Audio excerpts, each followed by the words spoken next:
مساء الفل عليكم. السماعه دي اخيرا وصلت لنا بعد ما استنيناها كتير جدا. انا بصراحه شخصيا كنت متحمس جدا ان اجرب منتجات الشركه دي، شركه بانج اند اولufsen العريقه جدا في صناعه السماعات ومعروفه عالميا من زمان، وفي حاجات كتير عنها هندخل فيها شويه خلال الفيديو ده. ويلا بينا نبدا في الكلام. البيو بلاي اكس، السماعه دي رايحه لمين؟ مبدئيا دي مش الافريج ايربودز اللي ممكن تتوقعها من اي شركه. السماعه دي متصممه مخصوص للفئه العاليه من الناس اللي بتحب المزيكا وبتركز في التفاصيل الدقيقه جدا. وثواني، انا قلت لك مين اصلا بانج اند اولufsen دول؟ بانج اند اولufsen دي شركه دنماركيه قويه في المجال، متاسسه في 1925، والشركه دي مركزه على المنتجات البريميوم بس اللي موجهه للفئه العليا. تلاقيهم بيهتموا حتى بتفاصيل في منتجاتهم مش اي حد ياخد باله منها. وتخيل بقى ان حتى ابل، الشركه العملاقه المعروفه بتركيزها على التصميم بالذات، كانت بتستوحي تصاميمها من B&O في التسعينات. والموضوع ده اتذكر في كتاب جوني ايف The Genius Behind Apple Greatest Products. الكتاب ده اتحكى فيه من على لسان روبرت برونر اللي كان مسؤول التصميم الصناعي في ابل ايام الثمانينات والتسعينات، ان هم لما جم يصمموا ال 20th anniversary ماكنتوش كانوا مستوحين تصميمه من منتجات بانج اند اولufsen نفسها، اللي هو ما كانش منتج عادي وقتها. ابل لما استوحت من بانج اند اولufsen استوحت في تصميم سبيشال اديشن. والسماعه اللي قدامنا دي تقريبا ماشيه بنفس المبدا بالظبط. وعاوزك تاخد بالك ان B&O جامدين في الهيدفونز واجهزه الصوتيات عموما، فاوعى تتوقع منهم اي حاجه وحشه. ده عندهم حتى سماعه قويه جدا زي البيو بلاي اتش 95. فالناس دي مش بتخاف، هم عارفين جمهورهم وعارفين قيمه المنتجات اللي بيقدموها. فاعمل لايك لو عاوزنا نجيب الاتش 95 دي ونعمل لها مراجعه هي كمان. خلينا نرجع للبيو بلاي اكس، ويا ترى السماعه دي بتقدم لنا ايه؟ اي سماعه مطلوب منها في الاساس ان يكون صوتها حلو وتكون بتنقل لك الصوت زي ما هو جاي من المصدر الاصلي، ما يكونش ضعيف في مناطق معينه زي البيز مثلا، ما يكونش جودته وحشه في الاصوات العاليه، يكون الصوت متوازن. ده عموما وبعيدا عن اي تقنيات تانية. اهم حاجه في السماعه ان هي تكون كويسه في وظيفتها الاساسيه، انها تقدم لك جوده صوت محترمه وواقعيه جدا. وبانج اند اولufsen ما يتوصوش في الحته دي، لان دي الحته الاساسيه بتاعتهم. هم هنا حاطين درايفر تقريبا من احسن الدرايفرز اللي موجوده في اي ايربودز. ولو قررت تلعب في الايكولايزر شويه عشان تديك بيز اشد مثلا، او تخلي تركيزها على الاكواستكس اعلى، مش هتلاقي ديستورشن او تشويش في الصوت نهائي. والحلو قوي فيها انك مش هتحس ان الصوت كومبريست او مش بجوده المصدر زي السماعات التانية مثلا. هي بتديك رينج واسع للاصوات اللي ممكن تنتجها في نفس اللحظه. يعني مثلا انا جربت اغنيه اسمها كلوراين من فرقه 21 بايلوتس، والاغنيه دي بالتحديد فيها تفاصيل كتير واصوات كتير جدا شغاله فيها في الخلفيه زي العادي بتاع باند 21 بايلوتس. الاغنيه دي فيها حتت بتبقى واخده رينج واسع قوي من ناحيه الترددات، واغلب السماعات لما بتشغلها يا اما بتقلل البيز يا اما بتقلل صوت المغني، يا اما تقوم دايسه على نفسها ومطلعها صوت وحش جدا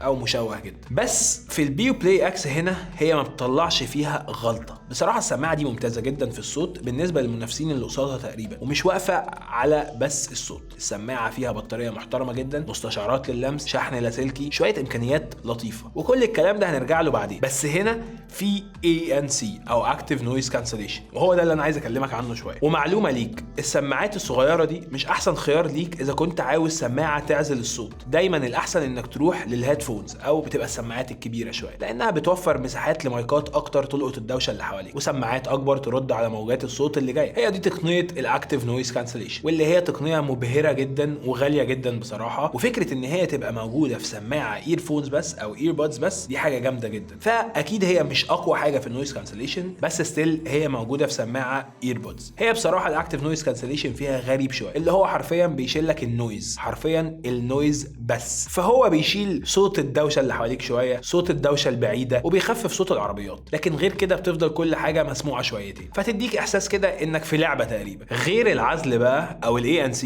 انت بيكون عندك مودز تانية بتسويتش بينها بانك بتلبس السماعه الشمال ومجرد تلمسها. يعني لو مشغلها على ANC ولمستها لمسه واحده هتنقل لك الترانسبيرنسي مود اللي بيسمعك الدنيا حواليك من خلال المايكات، عشان لو حد بيكلمك وانت بتكلمه تكونوا سامعين بعض كويس. ولو طولت في اللمسه شويه هيوديك لوضع النيوترال، اللي هو الولا حاجه، بيطفي ANC بالكامل وبتسمع الدنيا عادي خالص وانت لابس السماعه في ودنك. الوضع ده معمول عشان توفير البطاريه. بالنسبه للبطاريه، فالسماعه ممكن تشتغل من 5 ل 6 ساعات بالاكتيف نويز كانسليشن. كل ده كلام جميل، بس برضه ليه تدفع $400؟ انت عندك جودة صوت ممتازة، بطارية بتقعد مدة طويلة، لكن برضه ليه كل المبلغ ده؟ بص، لو في حاجة بانج & أولufsen اهتمت بيها هنا بجد غير الصوت فهي جودة التصنيع. يعني بجد بص على الجراب، الاكسترنال انكلوجر مصنوع من ألمنيوم، ودي حاجة أول مرة تعدي علينا بصراحة. أنا عامة السماعة كلها على بعضها شايف إن الكواليتي بتاع التصنيع بتاعها غير طبيعي، وشكله كمان شيك جدا ويليق إن أنت تلبسها في أي حتة وفي أي ايفنت. وجوه بقى الجراب هتلاقي السماعات نفسها فيها ازاز من الحته دي كده، ومتحوطه برينج الالومنيوم، وفعليا بتحسها متماسكه وتقيله جدا، ودي حاجه الصراحه شياكه جدا. هم بصراحه مقفورينها شويه في حته اهتمامهم بالمواد المستخدمه، بس دي حاجه حلوه قوي، وهو ده اللي انت بتحصل عليه مقابل ثمنها، مش مجرد صوت وقيمه. ومفيش تردد ابدا في انك تشتري منتج لبانج & أولufsen. خلاصه الكلام، السماعه دي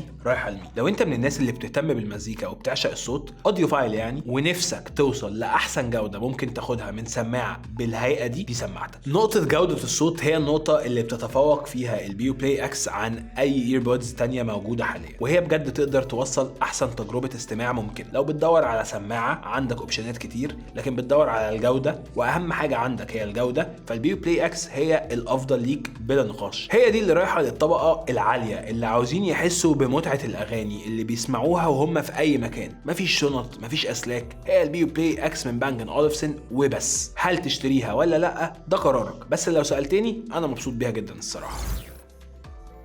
انا بجد وابا، دي قناه ارتك، انزل اعمل لايك للفيديو وقول لي رايك في التعليقات، وما تنساش تعمل سبسكرايب لانك هتشوفني هنا من وقت للتاني. واحلى مسا عليكم، مع السلامه.